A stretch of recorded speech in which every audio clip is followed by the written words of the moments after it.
Hi everybody, thank you for joining me today. Today I'm going to talk about planner stamping. So the basics of stamping in your planner.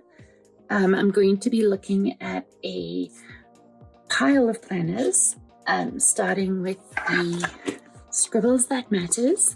I have both the 100 GSM and the 160 GSM, which is comparable to the Archer and Olive. I'm also looking at the 115 GSM coated paper that they released a little while ago. I don't think it's available anymore, but it's good to see how the different inks react with coated paper. I'm using a Leuchtturm. I have Rhodia paper. It's very similar to the Rhodia notebook, but just maybe the paper's a little thinner, but you'll still see quality. I have a Moleskine special edition, but the paper's the same. I have an Erin Condren notebook so that you can see how the Erin Condren paper holds up, a Happy Planner, and a Recollections planner as well to see what the paper quality is like. So I'm going to talk about the importance of stamp quality. So the old adage of you're only as good as your tools actually does apply to stamping. So more of the basic stamps that you get, I grabbed some for an example. So I have a Happy Planner stamp set, so you can see the brand. I have a Recollection stamp set, a Miss Sparkle & Co. This is out of a Joann's bargain bin. Joann's is another craft store similar to Michael's in the US. And then I have Studio G, which was out of Michael's craft bin. Now these are your clear polymer stamps. Not all clear polymer stamps are created equal. So these are more inexpensive, which means they're going to be more flexible. So let me show you what I mean.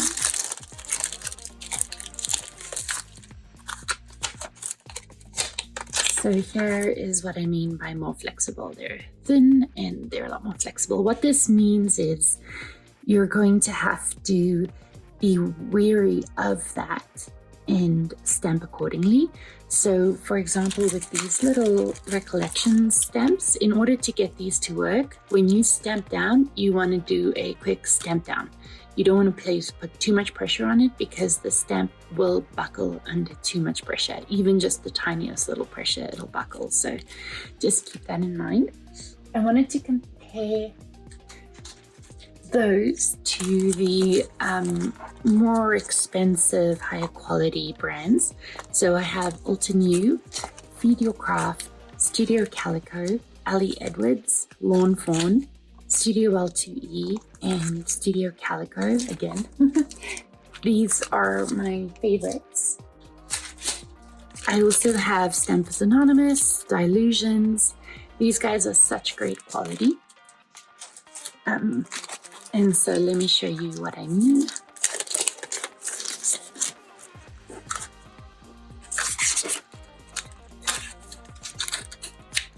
Okay, so these stamps, this is from Altenew. It's a little thicker, as you can see. If I grab one for comparison, it's you can see they're both yellowy, but that's not so much quality as use. But yeah, this one's a lot thinner. If you look at bending it, it's very flexible, very wobbly. And then there's the more expensive Altenew that's not quite as flexible. So just keep that in mind when you are stamping. So I'm going to show you quickly how the different stamp images look in terms of quality.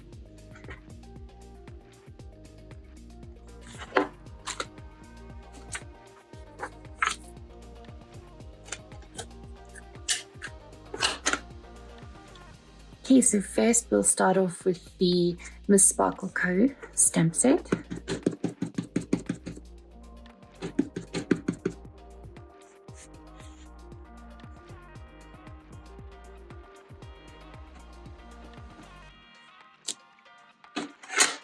Okay, so that is a lightly stamped image. If you can look carefully, the lines aren't quite as straight. There's quite a bit of buckling. I'll show you what happens when you apply more pressure than just that.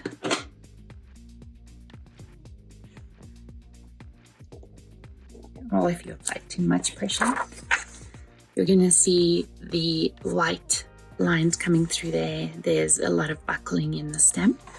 And then if you don't apply enough pressure,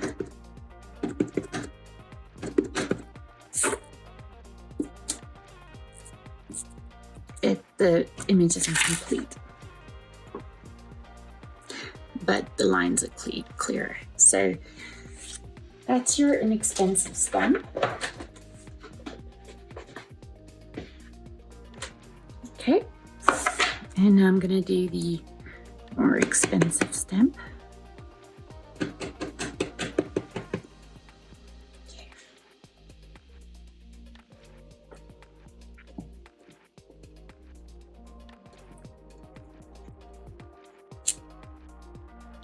Okay, now I'm going to apply too much pressure.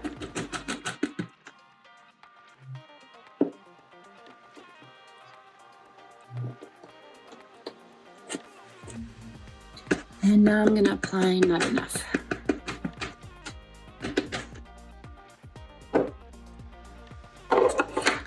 Okay, so for the high quality stamp, as you can tell there, those are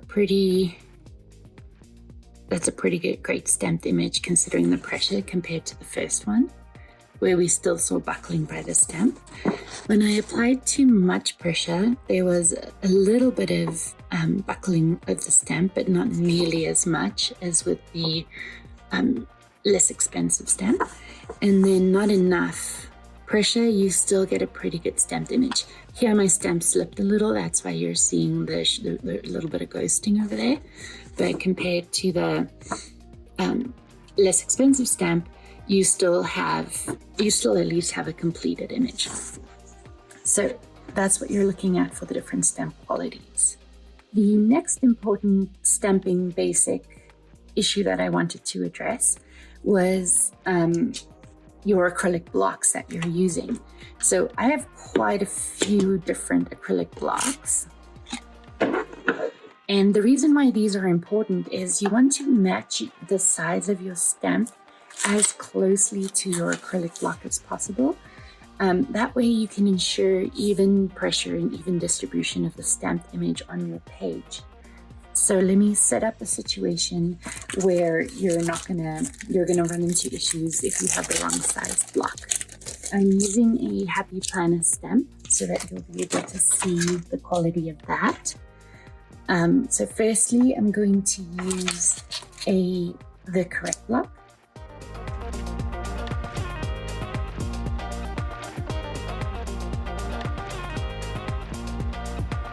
That's what it looks like when you use the correct size block. Even pressure, even distribution of your stamped image. Now I'm going to use the smallest block I have, which is just ridiculous. So right away, it's really hard to get the even pressure on all parts of the stamp. So if you look, there wasn't even pressure. So there I put too much pressure because I manually put pressure on there. Not enough, too much, not enough. So if you compare that to our perfect stamped image. And next we'll pick a too big block.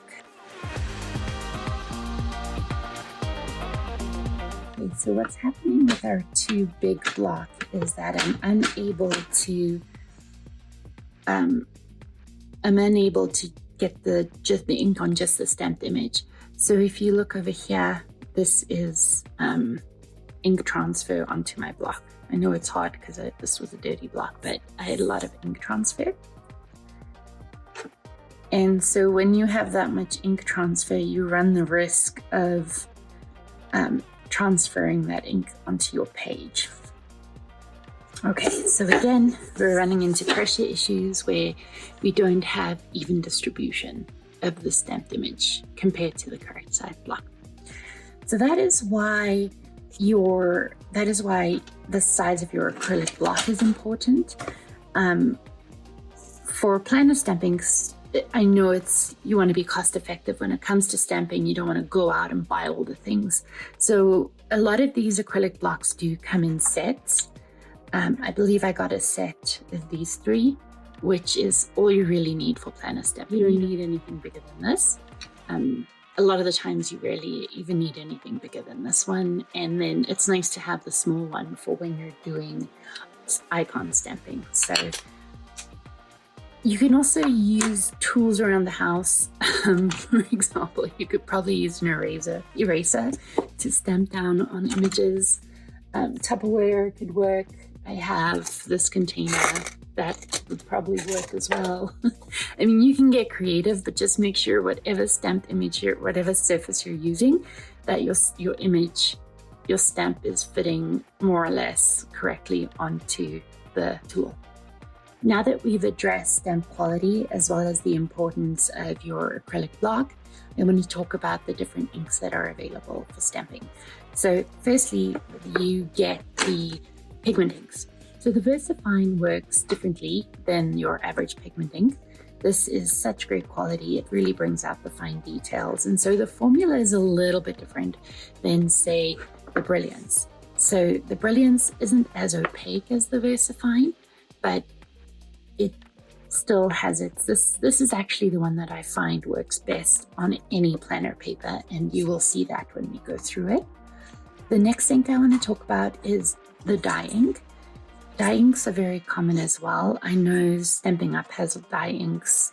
Their formula is dye ink. And some of the other, Studio Calico is a dye ink as well.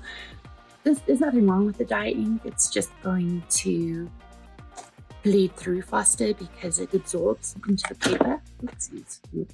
It absorbs into the paper. Then we have the distress inks, the distress oxides. These guys are hybrids. They're hybrid pigment dye ink. And then the Stays On brand, which is a solvent ink. This thing will stamp on anything. So not the greatest option for your planner, but a lot of the bullet journalers I follow, they will stamp Stays On onto sticker paper, color it in, and then put it in their planner. And that way they get great image quality without sacrificing the rest of their planner paper. But we'll get into that when we start stamping. So now that we've addressed the inks, we're going to get into stamping on the paper. What I've done is I've written on every paper which stamped images from which ink. And I'm also going to do 2 images. One we're going to look at bleed through, and one we're going to look at smudging, so that you can see what to expect from the different inks. And I'll talk a little bit about why they behave the way they do. So stay tuned. So for my example stamp, I'm going to be using the Sassy Club stamps. Again, they're another small brand that I really, really love. And I'm actually using them for my February layout, so subscribe if you'd like to see more of that. But let's get started. So first off, I have the Versafine. So what I'm going to do is I'm going to run through all the papers using just the Versafine, and then run through using all the Brilliance. This is going to mean that I'm not going to have to be cleaning the stamp every 2 seconds to go down the page. So as I mentioned, the first stamp image, we're going to look at bleed through. So we'll look at bleed through at the end of the video. And then we're going to look at smudging.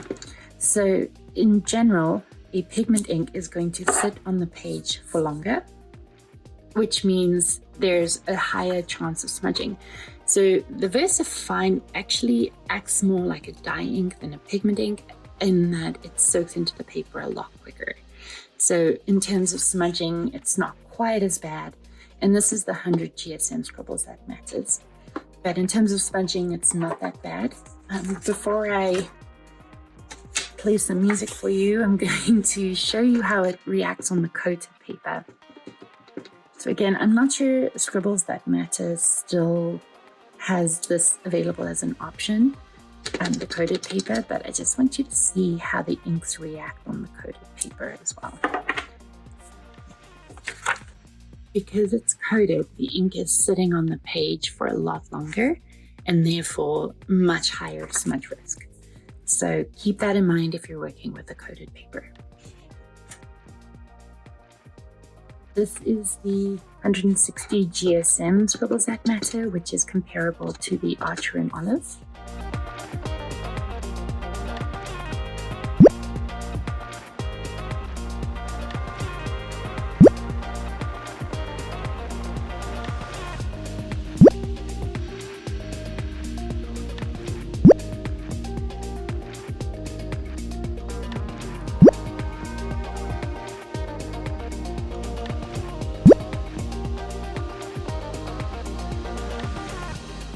Next up, we have the Brilliance that we're gonna fly through. This is also a pigment ink, so this is also going to sit on top of the page, and you're going to see a lot of smudging as well.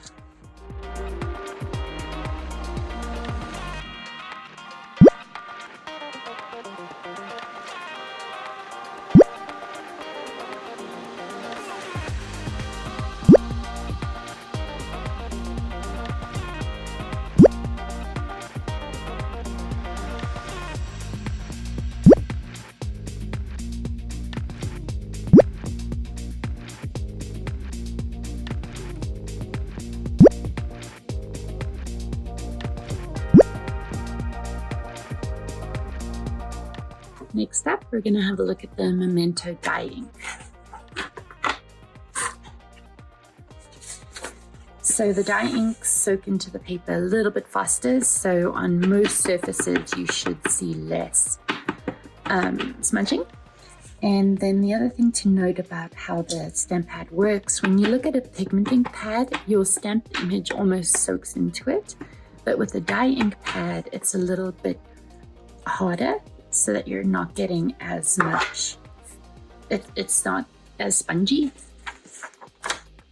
and there was very little smudging.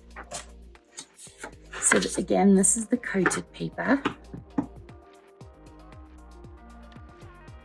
Again, because it's coated, the ink sits on the page for longer, so you're going to see more smudge.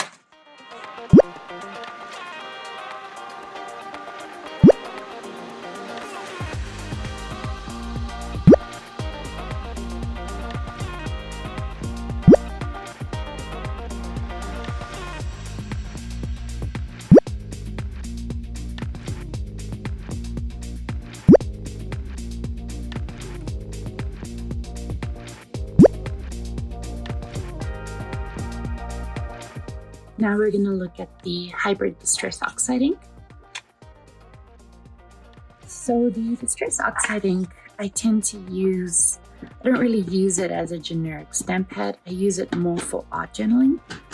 So, and I think that's what most people use it for in general, or when you do creative planning, so that when you're blending backgrounds and you're creating fun backgrounds and stuff like that.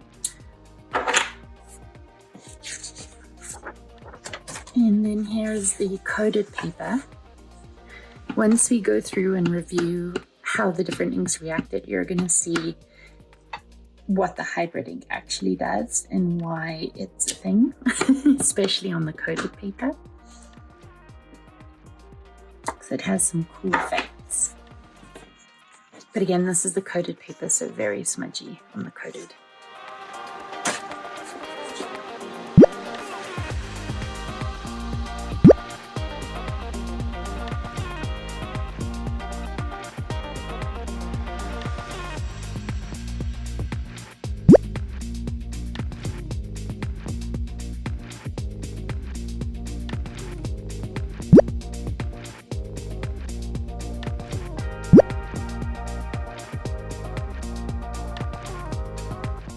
So since this stays on as a solvent ink, it means that I can literally stamp it on anything. And so I didn't want to use my pretty Sassy Club stamp, since once you stamp the image, it stains it. So I just switched to the stamped image. Just FYI.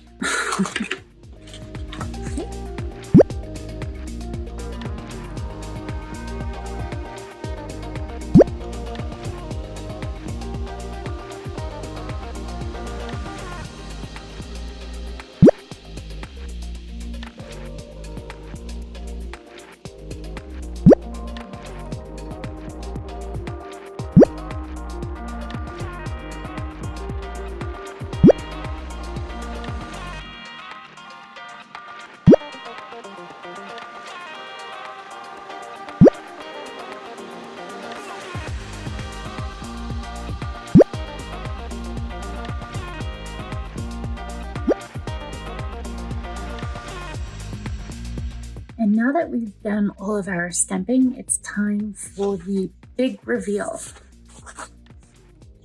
So for the 100 GSM scribbles that matter, We have the Versafine Ghosted, which is not too bad. There's a little, maybe tiny bit of bleed through. The Brilliance is nothing, no bleed through, no ghosting. The dye ink has had a little bit of bleed through and ghosting. The Hybrid has had some bleed through, lots of ghosting. And the solvent ink, the stays on, bled through. Okay, in terms of smudging, not bad. I'd probably say the Brilliance smudged the worst. I mean, the Brilliance did smudge the worst, so we'll compare that to the other pages.